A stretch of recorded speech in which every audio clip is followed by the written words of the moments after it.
Oke, kalau masuk kita mulai untuk kuliah di hari ini. Bismillahirrahmanirrahim. Assalamualaikum warahmatullahi wabarakatuh. Waalaikumsalam warahmatullahi wabarakatuh. wabarakatuh. Waalaikumsalam warahmatullahi wabarakatuh. Ya, ya, alhamdulillah kita bisa ketemu di hari Senin ini melanjutkan perkuliahan kita. Kemarin kita sudah bicara terkait dengan garis lurus, ada persamaan garis lurus, kemudian bagaimana kita menentukan arah dari garis lurus. Kalau yang kita lihat di sini pada bentuk kemarin, ketika kita persamaannya dinyatakan dalam bentuk ini ya, x min x1 per a sama dengan y min y1 per b sama dengan z min z1 per c, ya. Atau kalau kita nyatakan dalam bentuk perpotongan dari dua buah bidang datar, maka kita juga bisa menentukan arah garis. Nah, kemudian kalau di dalam penulisan bentuk lain, kemarin kalau di dalam latihan itu dituliskan kalau ini melalui satu titik dengan bilangan arah ABC, ya, maka kadang kita tuliskan di dalam bentuk kemarin adalah ketika ini bisa dituliskan X, ya, sama dengan X1 plus ini ya, X sama dengan X1 plus AB, Y sama dengan Y1 plus BT, Z sama dengan Z1 plus CT. Nah, itu artinya kadang kita tuliskan dalam bentuk parameter ya. Jadi T itu adalah parameter. Sehingga di dalam bentuk penulisan itu, ya, kadang-kala kalau nanti kita gunakan di GeoGebra itu kan kita menggunakan bentuk yang dalam bentuk parameter. Kadang tulisannya seperti itu. Ya itu ya. Jadi itu kemudian hubungan antara dua garis ya. Maka pertama adalah bisa berpotongan, kemudian bisa bersilangan, atau kemudian di situ bisa sejajar. Ya, jadi berimpit dan sejajar ketika sudutnya itu katakan sama ya, 0. Ya. Jadi sejajar dan berimpit itu sudutnya 0. Tetapi ketika dua garis itu saling bersilangan atau berpotongan, tentunya sudutnya adalah lebih dari 0 ya, lebih dari 0. Ya, sehingga di situ yang kita lihat nanti mungkin kalau sudut itu sudut terkecil berarti antara 0 sampai dengan 90 ya. Jadi situ-situ maksimal di situ. Nah, yang kita lihat di situ nanti di dalam satu proses penentuan, maka kan kita menggunakan kosinus arahnya. Jadi cos alfa ketika kita tuliskan itu adalah sudut yang didapatkan itu, maka kemarin di dalam satu proses akhirnya kita dapatkan ini. Ya, jadi perkalian dari bilangan arah itu dibagi dengan besaran masing-masing itu. Jadi akar dari. Nah, ini sudut. Ya, jadi kita bicara sudut antara dua garis. Jadi tentunya ketika nanti untuk menentukan berapa besar sudut, ya maka kita harus tahu arah dari masing-masing garis itu, karena bilangan arah itu yang menentukan besar sudutnya. Kemudian yang kedua, hubungan antara garis dan bidang. Jadi kadang garis itu terletak pada bidang, kadang garis sejajar dengan bidang, kadang garis itu adalah memotong bidang atau menembus bidang. Nah, kalau yang kita lihat kemarin hubungan antara garis dan bidang itu, ya, maka di sini yang kita lihat itu kan kalau kedudukannya maka sebenarnya kan berlawanan ya. Jadi kalau misalkan ada bidang P, AX plus BY plus DZ sama dengan 0, kemudian garis ini memiliki arah ABC, ya. Maka yang kita lihat itu kan gini, ketika bilangan arah dari V ini kan sebenarnya arah dari garis normal. Garis normal itu garis yang tegak lurus dari bidang V ini. Nah, sehingga di situ kita lihat ketika apakah garis dan bidang ini sejajar. Kalau sejajar itu berarti normanya saling tegak lurus. Artinya di sini kalau A kali A besar atau kapital di sini, B kali B kapital di sini, C kali C kapital di sini itu 0. Nah, itu berarti dia sejajar. Tetapi ketika dia itu sejajar, berarti ini adalah ini ya. Berarti kita katakan kan kalau dia sejajar, ya, kalau tadi dia ini sejajar, maka yang kita katakan di situ kan normanya tegak lurus. Kalau dia tegak lurus, ya berarti normanya itu sejajar. Nah, sejajar itu berarti kita dapatkan bentuknya adalah ini. Jadi perbandingan sebanding A banding A kecil, B banding B kecil, C banding C kecil itu adalah sama. Ya. Nah, ini kedudukannya. Nah, sehingga nanti gini, bagaimana ketika nanti menentukan, jadi kalau ini kan dia sejajar atau memotong tegak lurus. Jadi kalau memotong saja, berarti kan artinya gini, kalau garis ini tidak sejajar, garis ini tidak sejajar V, dan garis ini tidak terletak pada V, maka garis itu akan menembus bidang.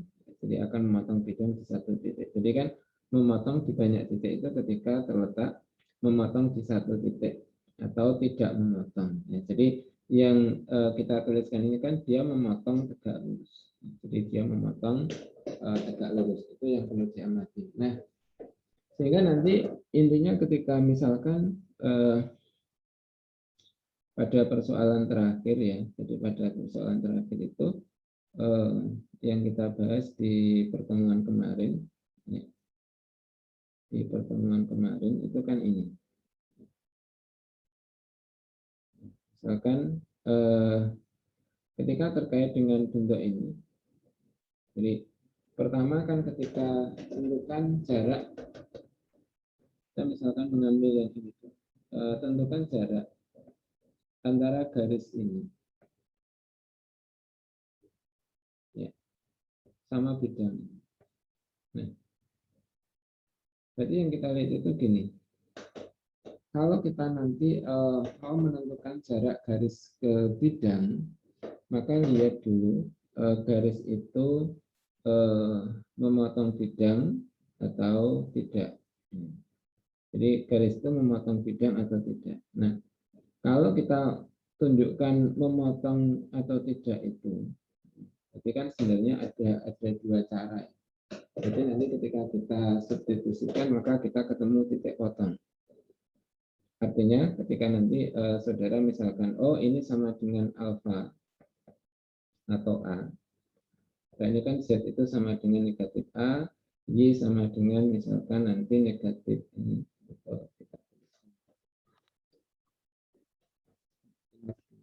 Enak. Jadi kalau itu X plus 2 per negatif 2 sama dengan Y min 1 per Z per negatif 1 V-nya X plus Y. Dan kita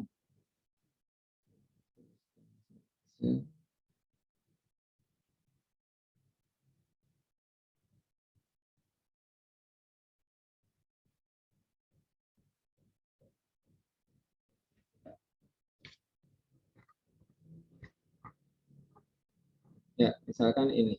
Jadi ketika tentukan jarak antara garis K dengan bidang V. Nah, ketika yang kita lihat itu kan ketika apakah K itu memotong V. Kalau memotong kan jaraknya 0. Jadi kalau K memotong V, ya jarak 0. Ya, memotong itu bisa di satu titik atau bisa di banyak titik, jadi terletak. Nah, sehingga kalau kita ingin melihat itu boleh seperti itu. Jadi apakah dia memiliki titik potong? Nah, misalkan gini, ketika kita tuliskan ini kan kalau misalkan ini apakah dia itu ada titik potongnya? Maka sebenarnya kan kalau kita lihat itu nanti orientasinya kan bahwa kita bisa menentukan titik potongnya. Jadi artinya di sini kan ketika misalkan sama dengan A, Z itu sama dengan negatif A, Y itu sama dengan berarti A plus 1, C itu, X itu sama dengan negatif 2 min 2A. Nah, ini kita masukkan di sini. Di sini. Oh ya, di sini. Berarti X itu kita ganti negatif 2A min 2. Kemudian 3Y, berarti plus 3 kali Y itu A plus 1. Ya. Kemudian ditambah Z, Z itu negatif A, sama dengan 0. Nah, kita lihat, negatif 2A min 2 plus 3A plus 3 min A sama dengan 0. Ini kita lihat, negatif 2A, negatif A, negatif 3A. Negatif 3A plus 3A, ya. Kemudian ini plus 1 sama dengan 0. Nah, ini kan 0. Nah, 1 ini 0. 1 sama dengan 0. Ini kan tidak mungkin. Kalau ini tidak mungkin, berarti artinya tidak mungkin ditemukan titik potong. Oh, kalau gitu, kita bisa menentukan. Oh, berarti disimpulkan kalau ini sejajar. Ya, jadi, karena tidak memotong, ya maka sejajar. Nah, itu pertama. Kalau misalkan yang kedua, apakah kita harus mencari titik potongnya? Ya tidak. Misalkan ketika tadi kita mengatakan apakah dia sejajar, ya gambarnya kan ketika ini garis K, kemudian ini V, ya maka ketika normalnya itu kan ini tegak lurus. Nah, ketika normalnya ini berpotongan tegak lurus dengan ini, ya, maka dikatakan sejajar. Nah, kalau garis ini dan ini tegak lurus kan syaratnya AA, ya, ditambah BB, ya, ditambah CC itu sama dengan 0. Atau kalau kita tuliskan di situ, A itu negatif 2, kemudian A besar itu 1, ditambah B itu 1, kemudian B besar itu 3, ditambah C itu negatif 1, kemudian C besar itu adalah 1. Sama dengan negatif 2 ditambah 3 ditambah negatif 1. Oh, sama dengan 0. Nah, berarti kan sesuai ini. Oh, kalau gitu K itu sejajar V.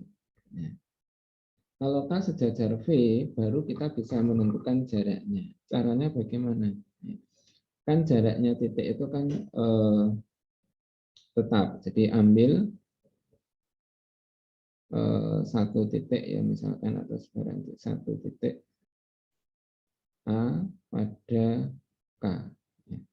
Misal A itu adalah kita mengambil ketika nanti kita yang ambil pertama itu adalah ini. Kalau garisnya ini, berarti kan kalau kita ambil boleh Z-nya itu 0 atau Z-nya itu 1.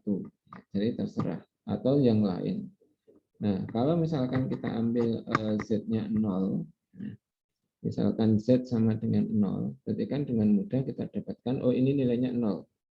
Berarti Y sama dengan 1, X sama dengan negatif 2. Oh, kalau gitu, ketika kita mengambil titik A itu di sini, itu negatif 2, 1,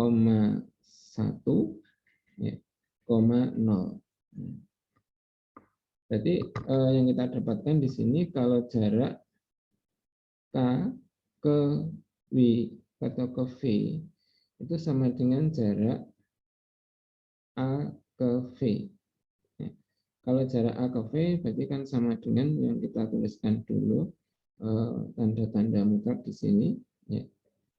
Kan dulu kan AX1 plus ini Y1 plus C Z1 plus D per akar ya, plus minusnya nanti kan nggak berguna di sini. Jadi A kuadrat plus B kuadrat plus C kuadrat. Ini. Sehingga kan kalau kita tinggal masukkan di sini, berarti kan kalau V-nya itu adalah X plus 3Y, plus Z sama dengan 0, sedangkan A itu adalah negatif 2, kemudian tadi adalah 1,0, ya, berarti kan kita tinggal menuliskan itu. Jadi mutlak A itu 1 kali negatif 2, ditambah B itu 3 kali 1, ditambah C itu 1 kali 0, ya, plus D, D-nya 0, per akar ini. Ya, jadi 1 kuadrat plus 3 kuadrat plus 1 kuadrat. Jadi 0, 3, negatif 2, berarti 1. Per ini 1, 9, 1. Ya, berarti 11. Ya, jadi ini yang kita namakan jarak. Jadi jarak ketika kita menentukan, maka sebenarnya yang terpenting adalah kita itu melihat kondisinya, dia berpotongan atau tidak. Nah, misalkan gini, secara tidak langsung ketika misalkan ada V, itu adalah X min 2Y plus 4Z, misalkan sama dengan 0. Ya. Kemudian ada titik, ada garis. Nah, misalkan X sama dengan Y sama dengan Z. Ya. Garisnya ini. Tentukan jarak antara garis K ini K. Ya, jarak K dan V. Jarak K dan V. Jarak K dan V. Nah, kemudian kita analognya itu gini, ambil satu titik di K. Ambil satu titik. Satu titik itu titik B misalkan 0,0,0 di K. Kan benar, 0, 0, 0. Jarak, kalau jaraknya ini kan 0 ya. Kalau nanti ini 0, 0, jaraknya 0. Ya. Jadi kalau D itu kita tuliskan nanti kan 1 kali 0 ditambah negatif 2 kali 0 ditambah 4 kali 0. Ya, ditambah 0 per akar ini. 1 plus 4 plus 16. Nah, ini kan sama dengan 0. Mungkin kita ambil yang lainnya. Oh, C. 1,1,1. Jadi D, ini kita dapatkan ini. Misalkan kan ada teman yang lain yang ngambilnya ini. Berarti kan nanti 1 kali 1 ditambah negatif 2 ya, kali 1 ditambah 4 kali 1 plus 0 per akar dari 21. Ya. Maka ini kita dapatkan bentuknya adalah 1 plus negatif 2 berarti negatif 1 plus 4 berarti 3. Ya, misalkan ini ya. Sehingga kan ketika kita cek apakah memang ini memiliki titik potong, kita cari titik tembusnya. Oh, titik tembusnya misalkan ini sama dengan lambda, berarti kan Z sama dengan lambda, Y sama dengan lambda, X sama dengan lambda. Ketika kita masukkan di sini, ya, berarti kan lambda min 2 lambda ditambah 3 lambda sama dengan 0. Oh, ternyata yang kita dapatkan di sini adalah 2 lambda 0 dan lambda itu 0. Oh, ternyata kita dapatkan 0, 0, 0 itu merupakan titik tembus. Titik tembus. Ya, berarti dia memiliki titik potong. Nah, berarti apa di sini? Kalau dia memiliki titik potong, maka jaraknya itu kan 0. Karena jarak itu kan mesti terdekat ya, terdekat. Dia itu namanya beririsan, berarti kan jaraknya 0. Nah, jika nanti kan gini, ketika kita mengambil satu titik tanpa melihat dia sejajar atau enggak, maka kan ketika kita ambil satu titik itu di titik tembus, ya maka seolah benar, oh jaraknya 0, jawabnya benar. Tapi mungkin prosesnya kan salah. Kemudian yang kedua, kita ambil titik yang bukan pada titik tembus. Jaraknya ada. Berarti kan artinya jaraknya ketemu salah, caranya juga salah. Jadi kan gini. Sehingga nanti ketika ada rumus, kemudian kita tidak mengecek persyaratannya, kemudian kita jalankan, jadi ada kemungkinan bahwa itu dapat menentukan nilai. Kadang nilai itu benar karena yang kita ambil itu persis sesuai dengan kondisi yang diinginkan. Nah, tetapi ada kemungkinan itu salah. Jadi salah itu dalam arti kan ketika ada gambar bidang ini menembus, ya, titik tembusnya di sini. Ini kan jarak itu kan 0 karena ini berimpit. Nah, kalau mengambil di sini maka akan ke sini proyeksinya. Ya. Jadi maka mengambil selain itu pastilah salah. Gitu ya. Itu mungkin penegasan pada pertemuan kemarin sehingga orientasi nanti hubungan antara garis dan bidang ya tentunya nanti yang terpenting di situ ketika nanti mengkaitkan jarak dan sebagainya maka orientasi yang kita dapatkan itu. Nah kemudian nanti ketika menentukan apa itu sudut, kalau sudut antara garis dan bidang ya sebenarnya kan kalau sudut antara garis dan bidang itu kan berarti sudut antara garis tersebut dengan garis proyeksinya pada bidang. Sehingga nanti kan ketika misalkan tentukan sudut antara ini sama ini ya. Ditentukan sudut antara ini sama ini. Nah, sehingga nanti ketika nanti yang kita lihat di situ bahwa ketika nanti apakah sama dengan yang kita gunakan normalnya di sini. Jadi nanti kan ketika kita ambil garis itu kan normalnya di sini. Ya.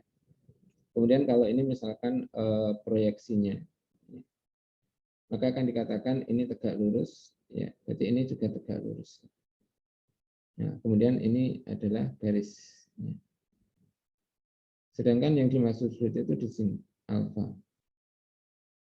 Nah, jadi sudutnya di sini. Nah, kemudian kalau nanti sudut antara garis ini dengan normalnya, itu yang kita lihat itu kan kita ambil misalkan bentuknya itu kan bisa yang di sini. Ya, tapi tergantung nanti bentuk refleksnya ya, refleksnya di situ apakah nanti itu sudut terkecil atau enggak. Jadi yang kita lihat nanti kan bentuknya adalah yang kita bangun itu seperti itu. Sehingga nanti tentunya sebenarnya ketika nanti kita gunakan rumus ya dengan membentuk normalnya di sini dengan ini, maka nanti yang kita cek itu adalah tentunya kalau itu merupakan sudut terkecil ya, tapi kalau itu bukan berarti nanti artinya kita gunakan orientasi yang kita lihat di sini. Jadi ini bisa digunakan. Intinya sudut antara garis dan garis proyeksinya. Cara gampang menentukan garis proyeksinya gimana? Ya mungkin barangkali ketika sudah ketemu titik tembus di sini. Kemudian yang kedua, ambil satu titik di luar garis itu, di luar titik ini. Kemudian buat garis melalui titik ini tegak lurus dengan bidang.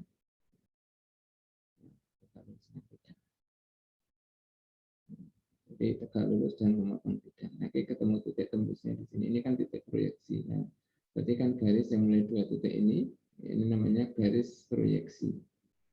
Sehingga nanti kan ada arahnya. Jadi yang kita pilih itu kan arah dari ini. Jadi intinya menentukan titik tembusnya di sini. Ketika sudah ketemu titik tembus, berarti ini arahnya tahu, ini arahnya tahu. Maka kita gunakan cos theta yang sama dengan A1, A2 plus B1, B2 plus C1, C2 per akar itu tadi kan kita ketemu. Gitu ya, itu pertemuan kemarin. Kemudian tidak ada masalah. Hari ini kita masuk pada materi berikutnya. Mungkin materinya beberapa kemarin sudah saya share di sana. Ya. Sekarang mungkin materinya adalah ketika nanti ada garis, yang memotong dua garis yang lain. Jadi garis yang memotong dua garis yang lain. Jadi nanti ketika ada sebuah atau ada dua garis ya. Salah satunya itu kan ketika dulu kita sudah sering bicara itu kan ketika ada garis, kemudian ada garis, Ya, garis ini tidak selalu sejajar, tapi ketika nanti ada garis yang selalu memotong garis ini. Nah, jadi ini kan namanya memotong di sini dan memotong di sini. Kalau ini K, ini K, ini G, ini L. Jadi garis L itu kan memotong dua garis yang lain. Nah, ini teoremanya begini. Ketika nanti garis K itu kalau kita tuliskan K1 itu dinyatakan dalam bentuk perpotongan dua bidang. Ini dinyatakan dalam bentuk perpotongan dua bidang. Nah, ini kan kalau nanti kita tuliskan V1 plus lambda V2 0 sama dengan 0, itu yang kemarin kita namakan persamaan berkas. Nah, persamaan berkas itu kan menghasilkan bidang yang selalu melalui garis potongnya. Jadi ini. Nah, kemudian kalau ini nanti garis K2 itu kita tuliskan ini. Jadi perpotongan antara bidang V3 dan V4. Sehingga nanti kalau misalkan V3 ditambah mu V4 sama dengan 0, itu kan juga menyatakan berkas bidang. Berkas bidang itu apa? Kan ketika kita mengganti lambda atau mengganti mu, maka akan menghasilkan bidang-bidang baru, tetapi bidang-bidang baru itu akan selalu melalui garis potongnya. Dia akan selalu melalui garis potongnya. Nah, kalau misalkan ini ada dua bidang, kemudian ketika kita melihat garis potongnya itu ini, maka dikatakan bahwa ketika nanti kita mengganti V1 dan V2, V1 plus lambda V2 0, ya, jadi kita ganti nilai lambda itu 1, 2, 3, atau bilangan real yang lain, maka akan selalu menghasilkan bidang yang selalu melalui garis ini. Jadi itu yang kemarin kita bahas di bab 2. Sehingga nanti kalau kita tuliskan secara umum, jadi bentuknya adalah ini. Jadi nanti ketika kita menuliskan garis lurus memotong dua garis yang lain, kalau L1 ini, L2 ini, maka persamaan garis G yang memotong L1 dan L2 itu adalah perpotongan dari dua berkas yang kita buat. Jadi ini berkas pertama, ini berkas kedua. Nah, berarti nanti artinya di sini ketika kita menemukan nilai mu dan lambda yang memenuhi ketentuan itu, maka ini kan menghasilkan garis. Nah, garis ini tentunya akan memotong dari V1, garis L1 dan L2. Nah, analognya gimana di sini? Sebenarnya kan gini, kalau V1 plus lambda V2 itu adalah bidang yang selalu melalui garis. Ini kan juga bidang yang selalu melalui L3. Nah, sehingga nanti kan kalau ini kita gabungkan, ini kan menghasilkan bidang.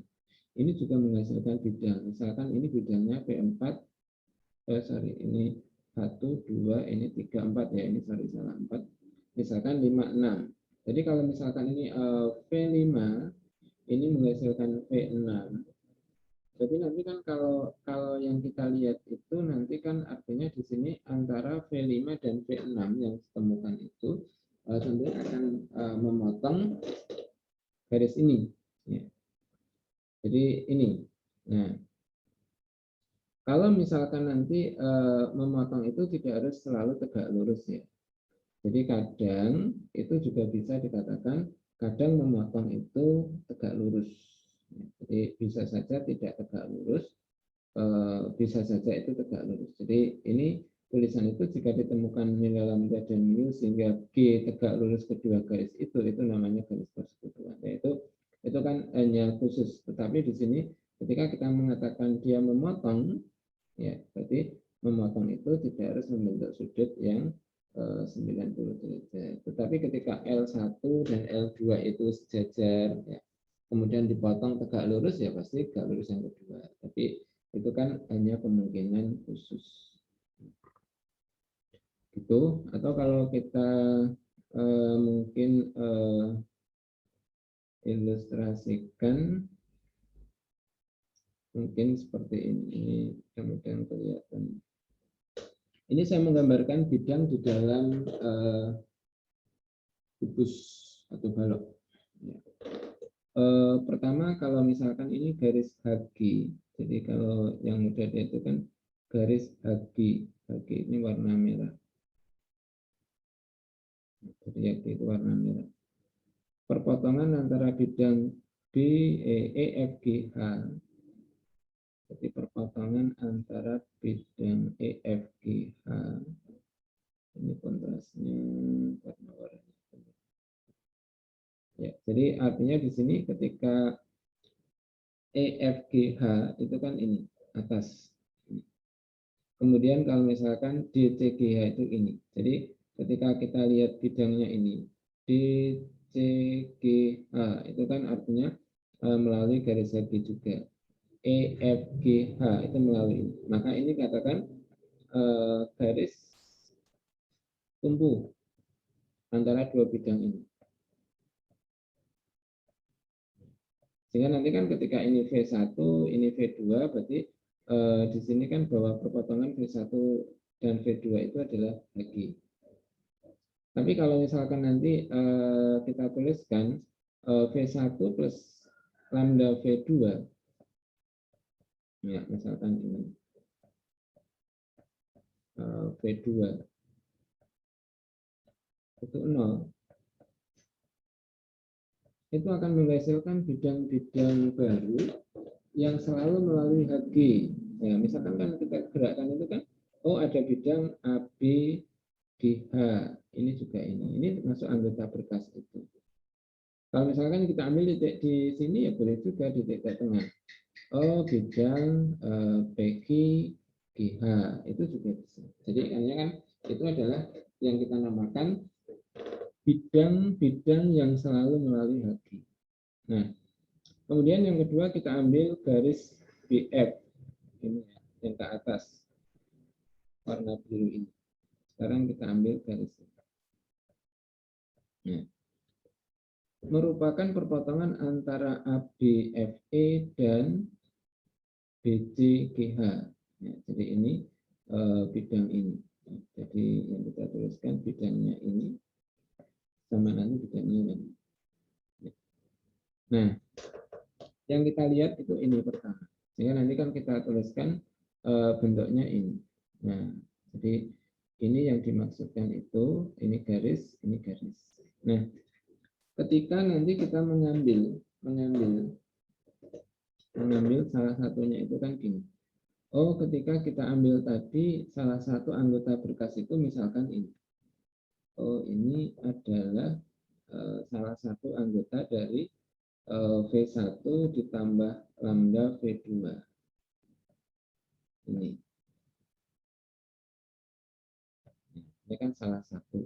Nah, kemudian ketika kita bentuk di sini, ya, misalkan di sini kan ada bidang yang merupakan anggota dari V3 plus mu V4. Itu kan ini, misalkan.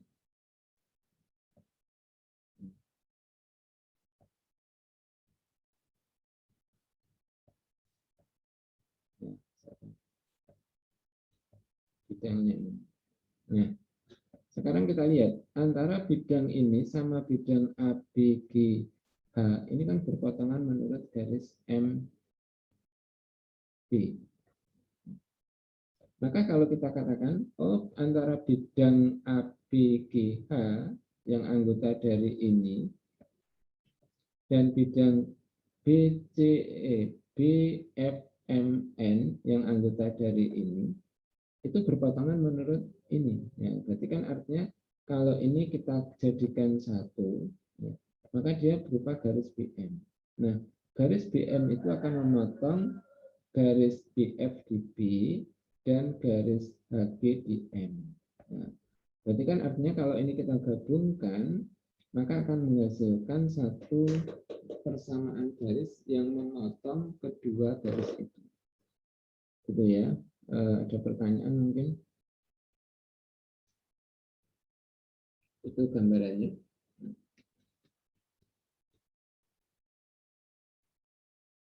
Ya.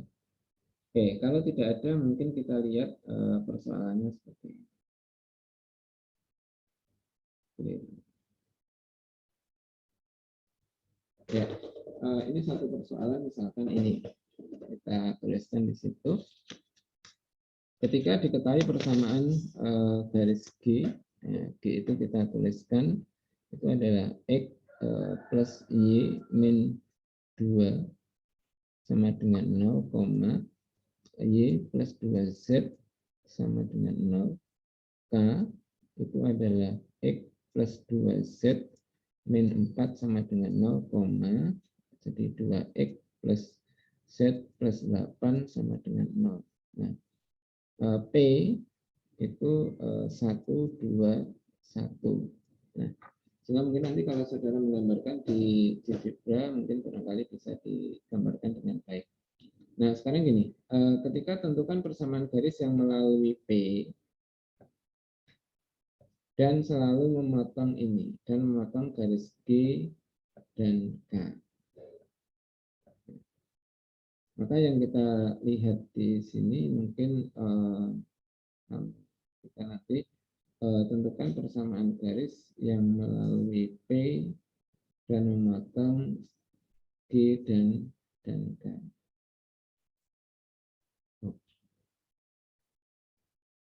Ya, jadi misalkan ketika kita tuliskan ini, jadi persamaan garis misalkan ini GKL yang memotong G dan K, tadi kan kita tuliskan kalau X plus Y min 2 ditambah lambda kali Z plus 2Z ini sama dengan 0.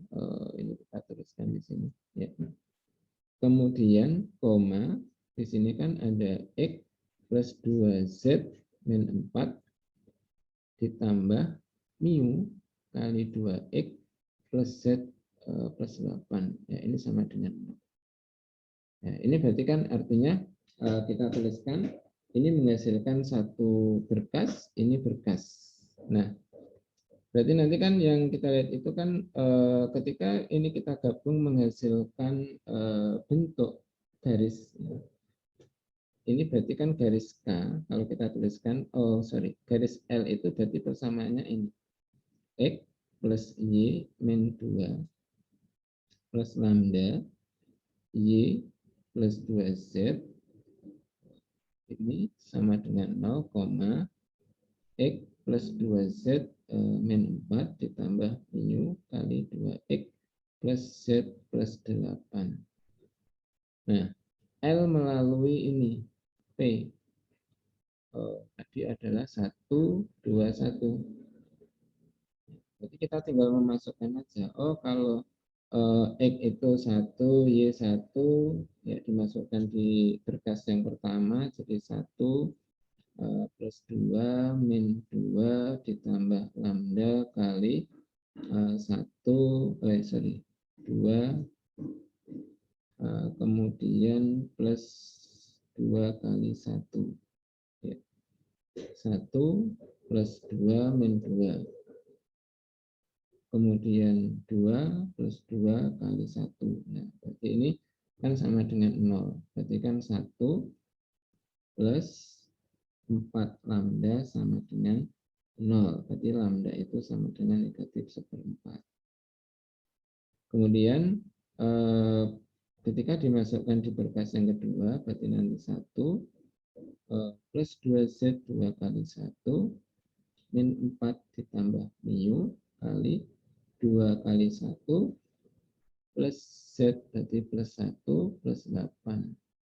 Nah, ini kan berarti 1, 2, berarti 3, berarti min 1, mu kali 11. Oh, kalau gitu mu itu adalah ini 0 ya. Nah, berarti mu itu sama dengan seper. Jadi, kalau seperti itu kan kita tinggal memasukkan, jadi L itu persamaannya adalah X plus Y min 2 min 1/4 kali E plus 2Z itu 0, X minus 2Z min 4 min 1/11 kali 2X plus Z plus 8 sama dengan 0. Jadi ini, kalau nanti disederhanakan ya kalikan 4, berarti nanti ada 4X plus 4Y, 4Y min Y berarti 4X plus 3Y, kemudian min 2Z, kemudian ini min 8 sama dengan 0. Nah, jadi nanti tinggal seperti itu penyederhanaan. Ya. Nah, sehingga nanti yang kita dapatkan itu. Nah, kemudian ketika nanti ternyata persoalannya adalah tadi kan melalui P, mungkin mudah untuk mendapatkan itu. Ternyata misalkan sejajar dengan L. Nah, maka nanti kalau sejajar dengan L atau sejajar dengan garis tertentu, ya maka kita harus menentukan bilangan arah dari ini. Jadi kalau menentukan bilangan arah, maka ini harus digabungkan dulu. Jadi ketika nanti ada X, kemudian plus 1 plus lambda Y, ya, kemudian plus 2 lambda Z, itu nanti kan baru ketemu bilangan arah dari bidang. 1 plus lambda, kemudian 2 lambda. Yang bawah, kalau misalkan dituliskan, kalau ini 1 berarti plus 2 mu, ya. Kemudian Y-nya 0, berarti 0, kemudian yang ketiga itu adalah 2 plus mu. Itu berarti nanti kita gunakan yang matrik kemarin. Nah, itu mungkin terkait dengan bentuk tadi. Jadi kita bisa menggunakan orientasi yang kita bangun di situ. Itu ya, sehingga nanti ketika kita menggunakan itu maka kita bisa menyelesaikannya dengan baik. Ada pertanyaan monggo? Silahkan, dipersilahkan.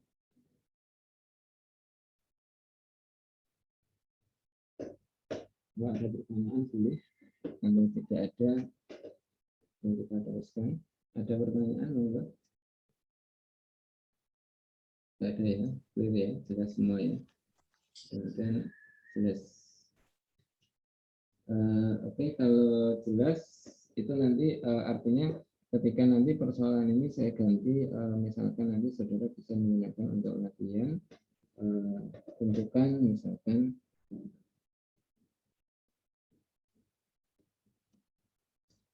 persamaan garis N yang memotong G dan K dan sejajar.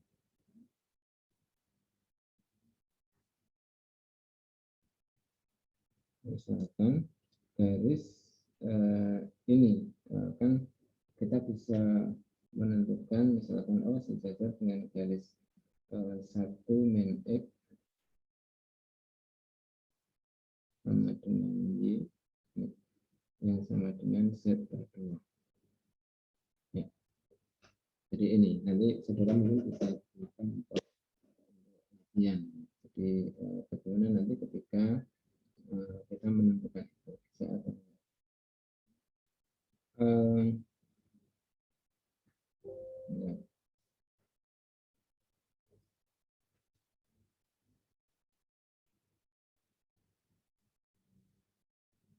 Nah,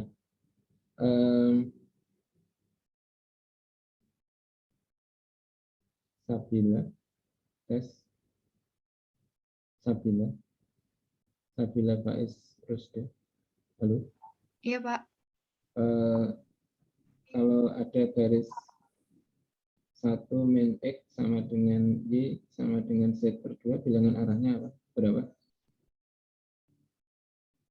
Bilangan arahnya?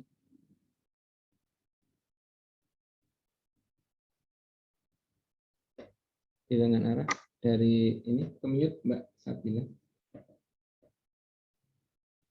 1 min X sama dengan Y sama dengan Z per 2. Bilangan arahnya?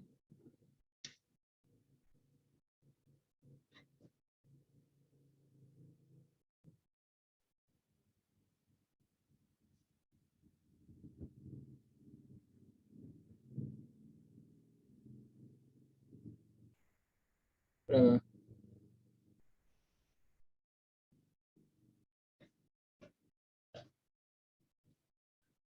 Sabila kemute.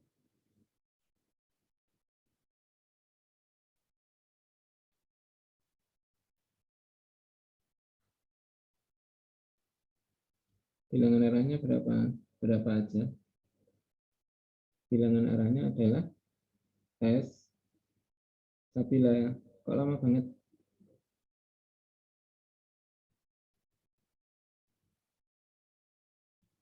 Sabila, Sabila,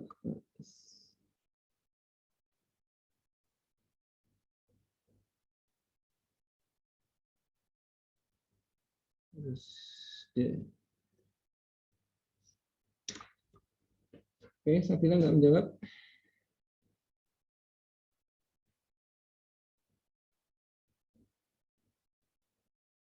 Oke, saya tulis ya. Mungkin Oh, mungkin.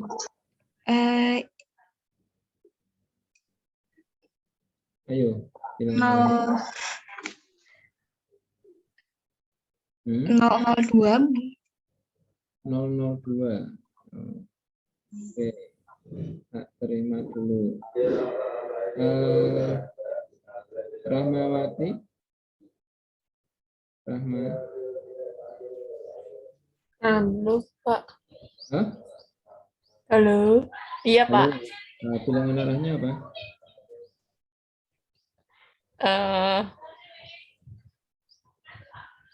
Mungkin min 1,0 setengah. 1,0,5 di 002 Pak. Oh iya. 112, Pak. 112. Oke, ini Rahma 112. Tadi kan 002. Satu lagi ya. Dilawi. Dila. Tes. Mbak Dila. Dila. Kosong ya. Dila kosong. Yang masuk HP-nya.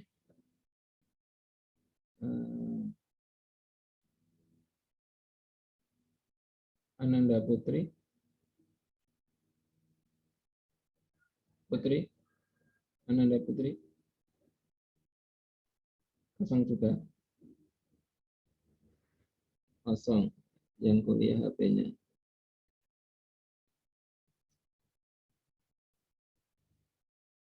Ini kosong semua ya.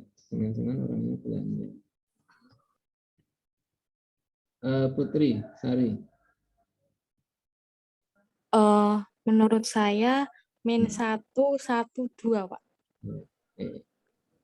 Putri, Sari. Oke ya, kalau nanti dicek semuanya, tadi saya panggil, Dila nggak ada, Ananda Putri nggak ada, Sabila bilang 002, Rahma 112, kemudian Putri Sari di sini negatif 1, 12. Nah, Mohon maaf Pak, ini mikrofonnya tadi nggak bisa di-unmute. Oh gitu, oh ya. Jawab berapa Mbak Dila? Ya, sekarang. Sekarang kan sudah bisa di-unmute. Jawabnya berapa? 1,2. 112 ya. Iya. Oke. Oke. Nah, mungkin gini, perlu diingat kemarin kan kalau X min X1 per A, Y sama dengan Y min Y1 per B, sama dengan Z min Z1 per C. itu kan bilangan arahnya ABC. Maka kemarin kan sebelum berakhir kuliah, jadi yang kita lihat itu kan ini, min X1 per A sama dengan Y min Y1 per B sama dengan nanti Z min Z1 per C. Ini dilihat nanti kalau bilangan arahnya itu ABC, itu kan kalau di sini pertama adalah X, Y, Z itu koefisiennya 1. Kemudian di sini koefisiennya itu positif. Jadi nanti kalau bentuk ini itu kan kalau dituliskan itu kan sama saja di situ bisa X ya min 1 per negatif 1 sama dengan Y, berarti kan min 0 per 1 sama dengan Z min 0 per 2. Ya. Sehingga di sini kan sama dengan yang ini. Jadi kalau kita menganalogkan itu maka bentuknya harus sama. Nah, ini dua di sini. Sehingga bilangan arah di sini itu adalah seperti yang disampaikan oleh Mbak Putri Sari tadi, negatif 1, 1, 2. Gitu ya. Jadi itu yang harus dibentuk. Pak, kalau misalkan dituliskan 1 negatif 2 negatif 2 boleh enggak? Ya boleh, nggak masalah. Yang penting itu kan nanti artinya mesti sebanding dengan yang ini. Jadi sebanding dengan yang ini. Jadi pokoknya itu ini. Sehingga nanti ketika Anda tuliskan dalam bentuk yang lain, yang penting sebanding dengan ini nggak masalah. Jadi itu yang perlu diingat. Sehingga nanti ketika konsepnya nanti banyak, kemudian kita lupa. Ya, jadi kadang-kadang salahnya adalah ketika kita tidak bisa menentukan bentuk ini. Sehingga nanti ketika soalnya mungkin saya ganti ini adalah 2X. Ya. Nanti sama dengan Y. Ya, misalkan sama dengan negatif Z. Maka di sini harusnya ketika nanti kita menentukan, maka oh ini koefisiennya harus 1, maka nanti X per setengah. Oh ini sudah 1, berarti Y per 1. Oh ini negatif Z, maka harus diganti Z per negatif 1. Oh kalau gitu setengah, kemudian 1, negatif 1. Nah, kalau dikalikan 2 ya misalkan jadi 1, ini 2, ini negatif 2. Jadi seperti itu. Gitu ya. Itu yang perlu diingat sehingga nanti ketika kita berikan soalnya ini, kemudian kita gunakan bentuk yang tadi, maka nanti kita bisa menyelesaikan dan bilangan arah dari garis yang diketahui itu kita sudah menetapkan dengan benar. Ya, oke. Oke, terima kasih. Sekarang mungkin kita tambahkan ini jarak titik ke garis sama jarak dua garis sejajar. Sehingga nanti pertemuan berikutnya nanti kita tinggal jarak antara dua garis bersilangan karena nanti agak sedikit agak panjang ya, karena persilangan itu kan mesti prosesnya lebih banyak. Dan nanti bagaimana kita menentukan ini ruas garis yang menyatakan garis hukum terpendek. Jadi ruas garis hukum terpendek. Nah, sekarang yang jarak titik ke garis. Nah, kalau titik itu terletak pada bidang, tentunya jaraknya 0. Kalau titik itu terletak pada garis, maka jaraknya 0. Kalau titik itu terletak di luar garis, bagaimana? Nah, ini sebenarnya nanti kan ketika ada garis G, ini nanti ada beberapa yang seringkali terjadi kesalahan. Ini ada garis G, ada titik P. Nah, bagaimana kita menentukannya jarak? Nah, jadi nanti kan ketika misalkan ada garis, ada titik. Nah, ini di dalam ruang. Bagaimana kita menentukan jarak? Ini kan kalau jarak itu kan memang arahnya proyeksikan ya. Diproyeksikan. Ini diproyeksikan ke sini. Nah, jadi ini kan ketika proyeksikan ketemu titik potong. Tapi kan mencari titik potong itu kan tidak mudah.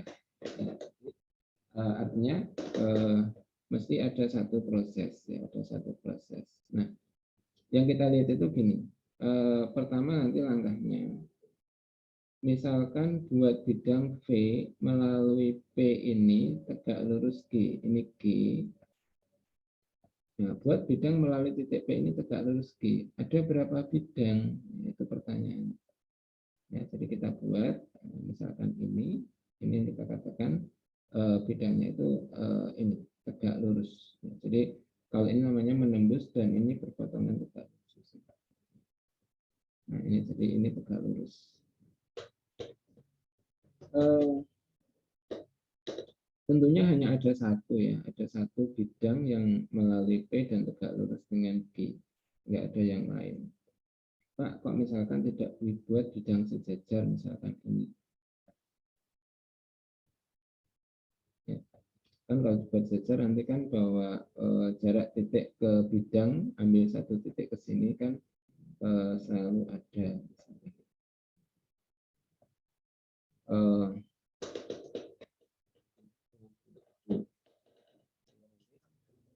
Orientasinya kan mesti pertanyaannya itu. Nah, pertama gini, apakah kalau misalkan kita buat ini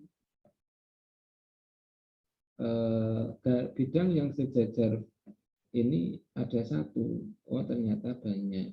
Karena nanti kan ketika ini kita putar pun masih sejajar. Ya. Jadi hanya nanti kan ketika garis yang sejajar bidang itu kan nanti ibarat saudara punya penggaris atau pensil, ya.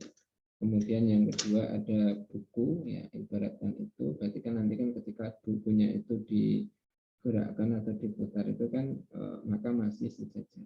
Nah, katakan kalau ini nanti menghasilkan dibuat bidang melalui P yang sejajar P itu bidangnya tidak tunggal. Kalau dibuat bidang melalui P tegak lurus itu bidangnya tunggal, maka dibuat langkah pertama. Kemudian yang kedua, cari titik tembus Q, yaitu titik tembus G ke V. Misalkan ini titik tembusnya. Jadi dia akan memotong di bidang V ini garis G itu di titik Q. Nah, jarak PQ itu adalah jarak P ke Q. Ini prosedurnya. Mungkin kalau diberikan seperti ini kan seperti prosedural.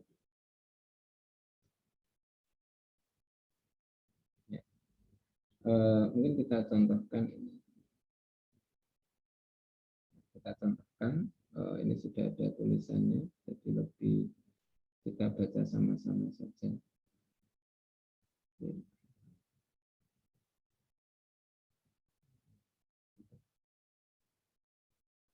Ya, kita mungkin lihat bareng-bareng. Misalkan ini, tentukan jarak antara garis yang diketahui ini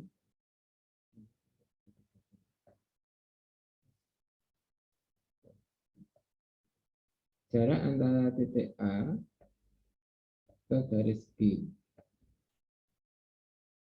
Oke ya, garis G, tapi saya ingatkan sekali lagi tadi, bilangan arah dari garis G itu 2. Kalau ini min Y, berarti harus diubah menjadi Y min 2, berarti ini negatif 2, ini 1. Berarti bilangan arah dari garis G itu adalah ini. Nah, buat bidang melalui A, tegak lurus dengan G, maka ingat ya, di situ antara bidang dan garis. Kalau bidang, jadi sebenarnya mengingatnya itu tidak mengingat rumusnya di situ, mengingat ini sebenarnya lebih enak. Jadi kalau bidang itu tegak lurus, maka normalnya itu sejajar. Kalau gitu, berarti sebanding. Ya, kalau misalkan di sini 2, negatif 2, 1, ya, berarti bilangan arah dari bidang yang dibuat itu akan sebanding dengan ini. Oh, kalau gitu bidangnya adalah 2, karena bilangan arah kan A-nya 2, B-nya negatif 2, C-nya ini. A kali X min X1, berarti 2 kali X min 2, karena melalui A. Min 2 kali Y min 1, karena melalui ini, bilangan arahnya ini. Ditambah 1 kali Z min 4 sama dengan 0. Atau kita dapatkan bidang. Ya, bidang ini tegak lurus dengan ini. Ya, nanti kalau misalkan kita lihat itu kan, sebanding ya, 2, negatif 2, 1. Itu menyatakan dia tegak lurus. Ya. Kemudian ini adalah min 6, yaitu kan konstanta yang mungkin barangkali nanti menyatakan ini ya, perbedaan di situ. Nanti kita dapatkan. Nah, kemudian kalau sudah ketemu ini,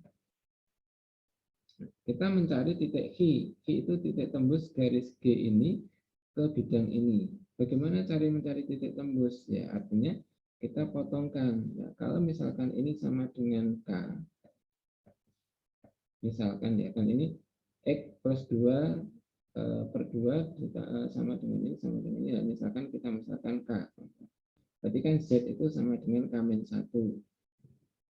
Y itu bisa dituliskan kalau negatif Y itu adalah 2K min 2. Berarti Y itu kan berarti yang kita tuliskan nanti kan negatifnya. Kalau tadi 2K min 2 berarti yang 2 min 2K. Nah, ini Y. X-nya berarti kan 2K min 2. Nah, ini berarti sudah dalam bentuk parameter K. Memotong berarti ini disubstitusikan ke sini. Sehingga kalau disubstitusikan 2 kali 2K min 2 min 2 kali 2 min 2K plus K min 1 min 6 sama dengan 0. Ini kita masukkan. Maka kalau dituliskan ya, ini, ya, berarti nanti kan kalau semuanya ada 2K, kemudian plus 2K, nah, jadi 4K plus K. Berarti nanti kan, ini 9K. Negatif 4, ini kan kita dapatkan negatif 4, kemudian negatif 1, negatif 6, berarti negatif 7. Berarti kan artinya 8, 15. 9K sama dengan 6. Kita dapatkan K itu 5/3. Kalau K 5/3 berarti X-nya berapa? Ya, diganti aja. Hanya 5/3. Ini. Berarti X-nya 4/3 misalkan. Y-nya ini. Z-nya ini. Berarti kalau gitu titik V atau titik G, titik tembusnya itu ini. Nah, kemudian kalau gitu jarak A ke G sama dengan jarak A ke titik B, ke titik tembus. Berarti jarak 2 titik ya. Kalau jarak 2 titik kembali ke bab 1 ya. Kan itu kan ada yang kita lihat di awal itu, jadi akar dari X min X1 kuadrat ditambah Y min Y1 kuadrat ditambah Z min Z1 kuadrat. Nah, ini kan berarti rumus yang sudah familiar itu berarti kita anggap pasar. Kira-kira begitu. Oke gitu ya. Jadi sebenarnya di dalam menentukan ini kata kuncinya adalah membuat bidang. Kemudian membuat bidang maka harus tahu tentang arah garis, berarti bilangan arahnya. Kemudian mengetahui persamaan bidang melalui satu titik. Jadi itu yang kita dapatkan dalam membuat. Oke, ada pertanyaan? Oke ya, tidak ada. Kalau tidak ada, mungkin ini dulu aja ya, nggak apa-apa. Atau contoh yang lain. Nanti kita tambahkan. Oke. Tambahnya aja nanti untuk yang jarak itu kita teruskan besok. Ya, nanti contoh yang kedua sama di sini. Tentukan jarak P 1, negatif 1,1 ke garis ini. Jadi nanti bilangan arah dari ini adalah 2, ini 1, ini negatif 1. Buat bidang V melalui P, ya, tegak lurus K. Jadi 2 kali X min 1 plus Y. Ini kan 1, berarti kan 1 kali Y plus 1, berarti satunya ini tidak ditulis, harusnya ditulis ini. 1, ya. Kemudian min 1 kali Z min 1. Nah, ini berarti kita dapatkan bidangnya ini kan 2X Y min Z. Ini negatif 2 plus 1 plus 1 berarti 0. Mencari titik tembus ya sama, nanti misalkan ini adalah A, berarti Z itu sama dengan min A plus 1, Y sama dengan A plus 2, X sama dengan 2A min 1. Ini kita masukkan, maka ketemu A itu. Sehingga nanti setelah ketemu titik A, berarti kita mencari titik tembusnya itu ada, ya, maka kita bisa menentukan apa itu jarak dua titik itu, sehingga tolong nanti ini bisa digunakan untuk latihan. Ya, tentukan jarak titik 102 ke garis yang pertama, kemudian yang garis yang kedua. Jadi ini orientasinya adalah tentukan jarak garis yang kedua, sehingga nanti maka bayangannya yang kita tentukan di sini kan menentukan bilangan arahnya bagaimana. Jadi mungkin kalau mengingat kan kemarin dituliskan 1, 2, negatif 1, ini 1, negatif 1, negatif 1, maka buat matriks sehingga nanti kita bisa. Mungkin itu sampai ini dulu.